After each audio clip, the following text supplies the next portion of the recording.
नमस्कार प्यारे दोस्तों, आप सभी का फिर से स्वागत है हमारे यूट्यूब चैनल गुरु विद्या मंत्रा बाय विनय शर्मा में।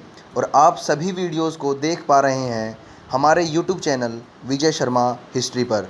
तो दोस्तों, आज की वीडियो जो रहेगी वो हमारी हरियाणा पुलिस से रिलेटेड जो कानून है हरियाणा गवर्नमेंट के द्वारा पास किए गए उन पर रहेगी। तो दोस्तों, और आगे की वीडियो देखने के लिए आप हमारे दोनों चैनल्स को शेयर और सब्सक्राइब ज़रूर करें। तो दोस्तों, देखते हैं हमारा आज का इम्पोर्टेंट कानून। तो दोस्तों, मैं आपको कराने जा रहा हूँ हरियाणा गौ संवर्धन और गौ संरक्षण अधिनियम। दोस्तों, जैसा कि आप सभी को पता है, हरियाणा हमेशा से ही गाय के वध पर हमेशा से ही कठोर रहा है। तो ये जो कानून है आप सभी को इसके बारे में थोड़ी सी जानकारी होनी चाहिए। बड़ा ही आसान कानून है दोस्तों। तो इस कानून को समझने के लिए आप मेरे साथ जुड़े रहिए। तो दोस्तों, सबसे पहले मैं आपको बता दूं कि पेपर के अंदर जो इम्पोर्टेंट बात रहेगी वो आप कॉपी पे नोट कर सकते हो। पेपर के अंदर सबसे पहले तो आपको एक्ट का नंबर, कि वो एक्ट का नंबर क्या है। एक्ट मतलब होता है अधिनियम। एक्ट का नंबर और वो किस तारीख को पास हुआ, यानी कि किस तारीख को वो लागू हुआ, ये बातें आपको याद रखनी है। तो दोस्तों, अगर मैं बात करता हूँ इस कानून की, तो सबसे पहले तो पेपर के अंदर इसकी फुल फॉर्म आपको पता होनी चाहिए।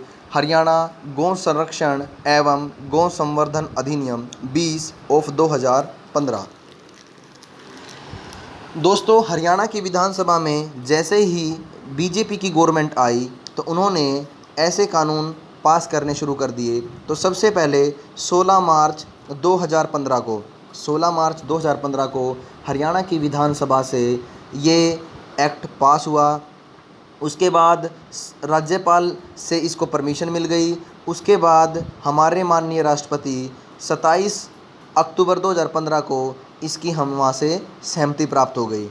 और उसके बाद ये 9 दिसंबर 2015 को हरियाणा के अंदर लागू हो गया। तो इम्पोर्टेंट बात क्या है आपको याद रखनी, एक तो इस कानून का जो नाम है, यानी कि इस कानून का जो नाम है ये याद रखना है आपको, और ये कब लागू हुआ ये ज़्यादा इम्पोर्टेंट है, और ये कब लागू हुआ।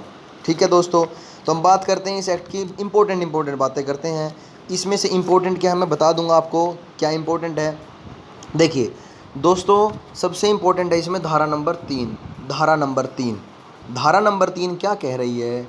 धारा नंबर 3 ये कहती है कि अगर हमारे राज्य की सीमा के अंदर अगर किसी गाय का या गाय के किसी भी वंश का, जैसे बछड़े होते हैं आपके, जैसे आपके बैल होते हैं, या कोई भी गाय से रिलेटेड कोई भी हमारा एनिमल गाय जैसा, यानी गाय के वंश का अगर उसका वध होता है तो उस पर हमारी गवर्नमेंट ने बैन लगा रखा है। वो धारा क्या है, धारा 3, यानी कि उस पर बैन है। सिर्फ बैन बताया कि उस पर बैन है। ठीक है दोस्तों, अब होता क्या है, धारा 3 आप याद रखना। धारा 3 इंपॉर्टेंट है, ये नोट कर लो आप। ठीक है, इसका स्क्रीनशॉट ले लेना आप इस चीज़ का, और इसके अंदर इंपॉर्टेंट बात जो है वो आपको याद रखनी है। ठीक है, अब इंपॉर्टेंट बात ये है कि गाय का वध कर दिया। अब आपने देखा होगा कि कई बार ऐसे, तो कई बार आप बाइक पे चल रहे हो या कोई गाड़ी है, भाई गाय बीच में आ गई, रास्ते में आ गई, अब उसका एक्सीडेंट हो गया, तो क्या ये भी गाय के वध में आएगा दोस्तों? नहीं दोस्तों, देखो ऐसा है, इन चीज़ों के बारे में छूट भी दी हुई हमें। तो जो छूट है हमें वो धारा 4 के अंदर दी गई है कि भाई गाय का जो वध है इसमें छूट क्या क्या है। भाई गाय के जो वध है उसमें छूट भी तो हो। छूट कैसे, अगर मान लो भाई आपके घर पे कोई गाय है और वो इतनी ज़्यादा बीमार है कि आप उसकी स्थिति देख नहीं पा रहे हो, तो आप पास के वेटनरी सर्जन से, जो गैजेटेड ऑफिसर है इसका वेटनरी सर्जन का, आप उससे परामर्श लेके, प्रमाण पत्र लेके उसका वध करवा सकते हो। यानी कि उसकी आप इंजेक्शन या कुछ भी लगा लो, उसकी आप वध करा सकते हो। और बात देखिए, अगर मान लीजिए रिसर्च के अंदर हमें गाय की ज़रूरत पड़ती है या गाय के वंश की ज़रूरत पड़ती है, तो भी इस धारा के अंदर छूट दे रखी है। पता लग गया आपको? तो धारा 3 में तो क्या है, गाय के जो वध है उस पर हमने प्रोहिबिशन यानी प्रतिषेध लगा रखा है। और धारा 4 क्या है कि छूट दे रखी है, भाई गाय का वध जो है कहाँ कहाँ वो उस पर छूट है, अपवाद है, एक्सेप्शन है। ठीक है जी। अब आगे देखिए धारा 5। धारा 5 सिंपल सी बात है, आपको ज़्यादा रटना नहीं है, कुछ भी सिंपल बात याद करनी है। धारा 5 क्या कहता है कि गाय का जो एक्सपोर्ट होता है उस पर प्रतिबंध है। एक्सपोर्ट कैसे?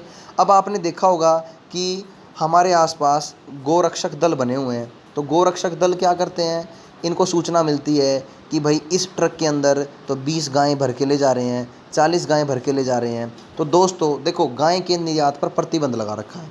गाय के निर्यात पर प्रतिबंध यानी कि आप बिना किसी परमिट के हरियाणा क्षेत्र के अंदर या उससे बाहर बिना परमिट के आप गायें भर के नहीं ले जा सकते। आपको कंसर्न्ड एसडीएम से या वहाँ के जो गैजेटेड ऑफिसर हैं उनसे आपको परमिट लेना पड़ेगा, नहीं तो आपके ऊपर कार्रवाई हो जाती है। तो यानी कि धारा 5 क्या करना आपको, गाय के निर्यात पर प्रतिबंध। आगे देखिए आपको ये बोल रखा है कि भाई गाय के मांस बेचने पर प्रतिबंध, गाय का मांस बेचने पर प्रतिबंध। तो धारा 8 क्या कहती है, भाई कोई भी हरियाणा राज्य की सीमा के अंदर गाय का मांस यानी जिसको आप इंग्लिश में बीफ बोलते हैं वो नहीं बेच सकता। ठीक है दोस्तों। अब हमें कैसे पता लगेगा कि ये गाय का मांस है या ये कुत्ते का मांस है या ये बकरी का मांस है? तो दोस्तों इसके लिए हरियाणा सरकार ने धारा नंबर 12 के अंदर लेबोरेटरीज़ की स्थापना की हुई है। भाई ये कंसर्न्ड लेबोरेटरी हैं, इन्हीं के अंदर परीक्षण होगा और विश्लेषण होगा कि ये मांस गाय का है या बकरे का है। ठीक है दोस्तों। अब धारा नंबर 13, आसान सा एक्ट है दोस्तों, कोई इंपॉर्टेंट इसमें कोई ऐसी बात नहीं है कि आपको ना समझ में। धारा नंबर 13 में क्या कहता है कि जितने भी इस एक्ट के अंदर जितने भी क्राइम हैं, जितने भी हमारे ऑफेंस है, अपराध हैं, उनके लिए दंड दे रखा है धारा 13 के अंदर। तो देखो इन सभी में सबसे खतरनाक धारा कौन सी लगी? 3, यानी वध करना, गाय की स्लॉटरिंग करना। तो उस पर सज़ा है 3 साल से 10 साल तक की। ठीक है। जुर्माना है 30,000 से लेके 1 लाख रुपए तक का। उसके बाद उससे थोड़ी कम कौन सी है कि भाई गाय को इधर से उधर ले जाना, यानी कि उसका एक्सपोर्ट इंपोर्ट करना। तो यानी कि उसके लिए जो धारा दंड है वो है 3 साल से लेके 7 साल तक का और 30,000 से 70,000 रुपये इसका जुर्माना होगा। अब उसके बाद कौन सा भी, गाय का मांस बेचने पर प्रतिबंध। गाय का मांस बेचने पर जो प्रतिबंध है उसका जो दंड है उसका कितना है, 3 से लेके 5 साल और 30,000 से लेकर के 50,000 के बीच में। ठीक है दोस्तों। अब जितना भी इस एक्ट के अंदर अपराध दे रखा है वो सारा दोस्तों असंज्ञेय अपराध है, यानी कोग्निजेबल, इसको बोलते हैं हिंदी में असंज्ञेय अपराध, और इस पे बेल नहीं हो सकती। यानी कि अगर कोई ये चाहता है कि पुलिस उसको बेल पे छोड़ देगी थाने के अंदर, तो नहीं होगा, पुलिस को उसे मजिस्ट्रेट के आगे पेश करना ही होगा। तो यानी कि धारा नंबर 15 में दे रखा है कि जो ये अपराध हैं इस श्रेणी के, ये संज्ञेय अपराध हैं और ये बेलेबल, यानी कि इन पर जमानत नहीं हो सकती। जमानत सिर्फ कोर्ट के अंदर ही होगी, वो भी कोर्ट में उसका वकील देखेगा। इंपॉर्टेंट अगला पॉइंट इंपॉर्टेंट और है, बस लास्ट पॉइंट रह गया कि भाई इस एक्ट में अब ये तो है नहीं कि भाई चौक पे कोई भी कांस्टेबल या सिपाही कोई भी खड़ा है तो वही वो ट्रक को पकड़ लेगा और उसको देख लेगा, नहीं। उसे आसपास के थाने से किसी ना किसी सब इंस्पेक्टर रैंक, यानी कि सब इंस्पेक्टर रैंक या उसके ऊपर के रैंक के अधिकारी को मौके पर बुलाना पड़ेगा, क्योंकि इस एक्ट के अंदर जो पावर दे रखी है वो कम से कम सब इंस्पेक्टर रैंक का अधिकारी होना चाहिए। तो दोस्तों ये आपका एक्ट है। इंपॉर्टेंट बात क्या थी, दोबारा सुन लो। एक तो इस एक्ट का आपको पूरा नाम पता होना चाहिए, और एक इस एक्ट का ये लागू कब हुआ ये पता होना चाहिए, और इसकी 2-3 धाराएं, यानी कि एक तो धारा 3 इंपॉर्टेंट है दोस्तों। देखो मैं बता देता हूँ आपको, इसमें जो धारा 3 है मैं बता देता हूँ दोबारा। एक तो धारा 3 इंपॉर्टेंट है दोस्तों की गाय के वध पर, एक धारा 5, धारा 8 और धारा नंबर 13 और धारा नंबर 16। सिर्फ 5 धाराएं आपको याद रखनी है।